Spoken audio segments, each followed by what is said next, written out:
The only team that has other team talking. The only team that have gone ahead, the Gunners, shooting gun with liquid bullets, the liquid metal. The only team that's living rent free in other teams' head. Yes, they have been prolific.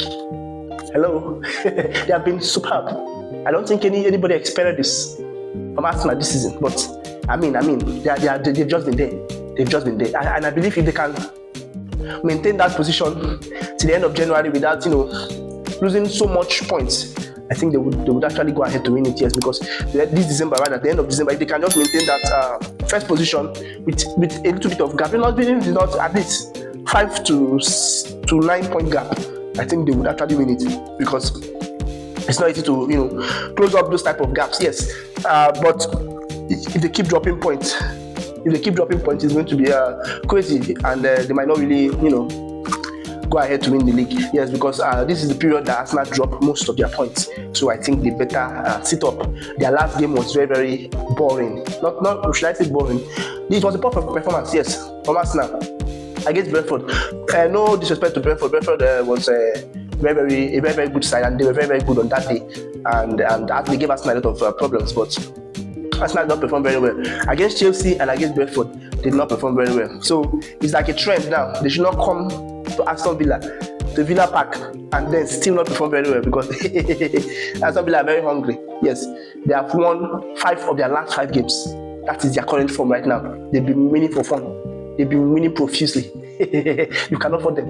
You cannot fault Aston Villa. Even they have better points. Like in the last 5 games, they've gained more points than Arsenal. In the last 5 games. Yes, because Arsenal have won 3, drawn 2, and lost none. So that's how many. Winning 3 is 9 points, draw 2 is 2 points, so 11 points. Why these guys have gotten 15 points? Yes. So it's not. There are 2 different things. 11, and that's 4-point gap in the last 5 games. So I think Aston Villa are very, very ready for this one. So Arsenal should be ready, and they score a lot of late goals. Aston Villa, yes, they score a lot of late goals in the Brighton game. I think they played Brighton last year, right? Yes, the Brighton game was very, very crazy. With Brighton scoring a lot of goals, 3 goals. Aston Villa still coming back to win that game by 4-3. Like I was shocked. I thought it was a draw game, because I saw both teams scoring. Man, it was crazy. So Arsenal have been good, yes. Arsenal have been very, very good. We need to acknowledge that. Arsenal have been good. They've been playing very well. They've been playing top-notch football, professional football, and everybody is talking about them. Yes, they're the team of the season, the team of the town, the talk of the town. Whatever you want to call it, the liquid metal, the Indabuski, the boss of all bosses, bossing teams around. Yes, the only bad performance or bad performances they've had, even the game they lost against Liverpool, I felt they played very well. The only bad performances Arsenal have had this season, one against United. They won the game, but they didn't play very well. Against City, they played very well, so I'm not going to call that one. Against Liverpool, they played very well. They lost the game and drew that one, but they played very well against those 2 teams. Then, which other game? Against Brentford and against Chelsea. They've had only 3 bad games this season. Yes, against United, which they won, against Brentford, which they won, and against Chelsea. So you can see that even when they are performing bad, they are winning games.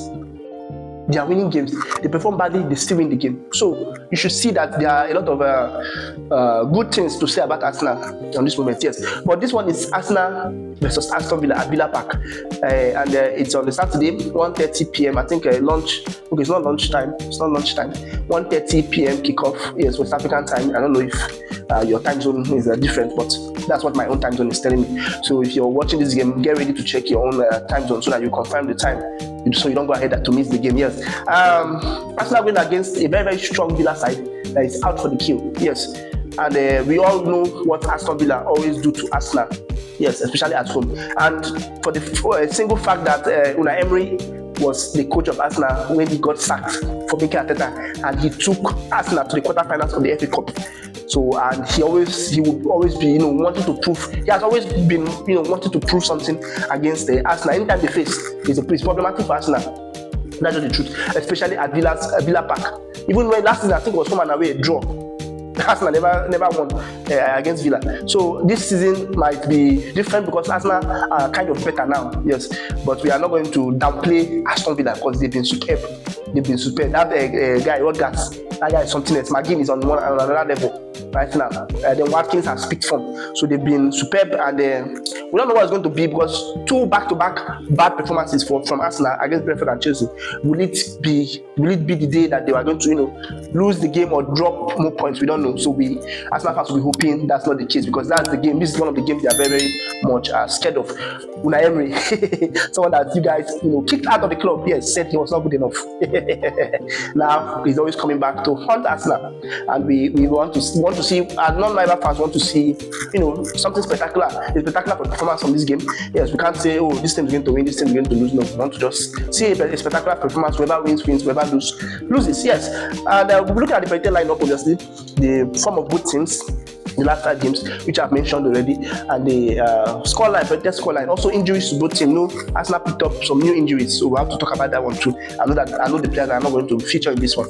Yes, so we'll start by lineup. Yes, Lisandro Martinez had an injury during warm-up against Brighton. Yes, and he has been sidelined for some time. So I think their second keeper, Bizot, is going to start this one, and then Matty Cash on the right, Konsa and Pau Torres in the middle. I want Lucadini to start on the left, but they've been using Mason for most of their games, so I don't know, but Lucadini have the experience, so I think maybe they'll bring him in for a more defensive structure. Then in the midfield, Kamara and Onana have been impressive. These two guys, they don't let anybody pass them around. A lot of sliding tackles between them. Yes, so they are very, very good at that, and they know what they are doing there. That's why they are playing them. Then Gusans on the right, McGinn and the attacking midfield, and he always swap with Rogers. Then Watkins up front. Don't forget, Brian Dier has been on serious form, so he might come in to play the left side, while Rogers will come to the middle, and maybe McGinn will go to the right. McGinn can play almost everywhere now. That guy is just something else. Yes. Then for Arsenal, I was contemplating between Merino and Gyökeres, who will start up front, yes, because I know for a fact that Arteta will not want to bench Merino. Even you as an Arsenal fan, I don't think you want to bench Merino, a player that is performing, giving you the goals. You would hardly want to bench that guy, because if you start benching him or playing him in the midfield, before we start picking back the form of starting in the top 9 position again, it will be very, very difficult. So it's better you just start him there. Maybe second half you can send him to the midfield. Yes, because Rice, it's as if Rice is always having a foot injury. Yes, Rice had a bit of a foot injury, so he might not play in this one, but we have not gotten full update on the situation. I think that one will be coming on Friday, but I have to do this video as early as possible to enable us, work on the videos, and then, other things. It's not easy, and we have to get you guys updated. So, but we have not gotten an update on Rice injury yet. So he's more likely to play. He's always going on, foot injury, and the next day he's playing. So, so he's likely to play this one. But in case he does not play this one, I think Merino will be Nogard will come in to play. Then Merino will start up front. Then the second half, Merino will come in, maybe Nogard will go, and then Gyökeres will come up front. Yes. So Madueke, I'm looking at Madueke playing on the left, Saka playing on the right, Eze, Zubimendi, and Nogard, yes, to start the midfield. If Rice is not available, but if Rice is available, obviously put Rice there.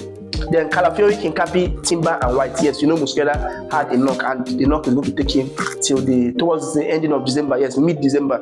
So he will be out for at least 2 weeks or a week plus. So he's not going to play this one. Then Raya in goal. Yes, so that brings us to Arsenal injury. We have Mosquera, Gabriel, Havertz, Trossard, and Saliba. Yes, known injury, the one that are going to be a bit long term. There's Havertz has started training, so he might be back anytime from now. And then the form of Arsenal, I've said it before, they've won 3 of their last 5 games and drawn 2, while Aston Villa have won 5 of their last 5 games. Yes, and Aston Villa has only 2 injuries. Yes, Barkley and Tyrone Mings. Yes, because I don't know, this Mings guy is always getting injured. Like, what's going on? Anyway, so that is that for that. And then the predicted scoreline for this one. This game is always giving us 2-2 draw. 2-2 every time. So I don't know if we are going to be seeing another 2-2 draw. I'm not sure on the scoreline for this one. I'll be honest. Yes, I'm not sure. With the performances Arsenal have been displaying, they might go and get to draw this one, or Aston Villa will take the lead on this one. But I don't know. Yes, I'm not very, very sure. I can't say for this particular game. But I'm going to give it a draw. Yes, I can't say that's just the truth. So I'll be giving it a draw. Since in the past we've been seeing 2-2 draw, I'll be giving it a 2-2 draw. Yes, so if you have a different scoreline in mind, please let us know under the comment section. And maybe your scoreline might be better than mine, and maybe that might be the real scoreline after the game. So please let us know, and we will do well to reply you. Yes, I think that's that for that. Please, if you're new to the channel, you know what to do. Hit the like button, turn on the notification bell, and don't forget to subscribe to the channel before turning on the notification bell, obviously, and liking the video. Yes, and I will see you in the next one. Do have a great day. Bye.